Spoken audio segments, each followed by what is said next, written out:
আমি সাধারণত চা খুব একটা পছন্দ করি না, চা কফি কিছুই না, কিন্তু যখন হাতের কাছে কেউ এগিয়ে দেয় তখন আবার নাও বলি না। চা আর সিঙ্গারা এটা আমার মোস্ট ফেভারিট সন্ধ্যেবেলা স্ন্যাক্স, কিন্তু রোজ তো আর খাওয়া হয় না। এই মাঝে মধ্যে দিনেশদাকে বলি একটু নিয়ে এসো তো, যদি দিনেশদা বাড়িতে থাকে তবে, আদারওয়াইজ আমি গিয়ে যে নিয়ে আসবো সে ব্যাপার নয়।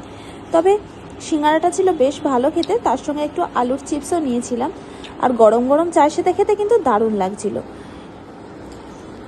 দাঁড়াও, তোমাদের সিঙ্গারার ভেতরটা দেখাই ভেঙে, কি দারুণ না।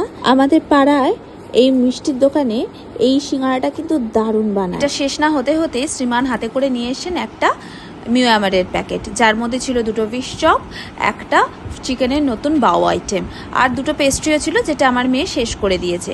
তবে এই আইটেমটা আমি প্রথম ট্রাই করছি, ভেতরে চিকেনের স্টাফিং দেয়া ভর্তি, এটা কিন্তু দারুণ খেতে। আর ফিশ চপগুলোর কি হয়েছে, চিকেনের ওই কোটিংগুলোর গায়ে লেগে গেছে বলে চকলেট ওটাও খেতে চাইনি বলে ওইটা আমি উদ্ধার করেছি। তবে এইটা আমি একটু টেস্ট করে দেখলাম, এটা কিন্তু দুর্দান্ত খেতে।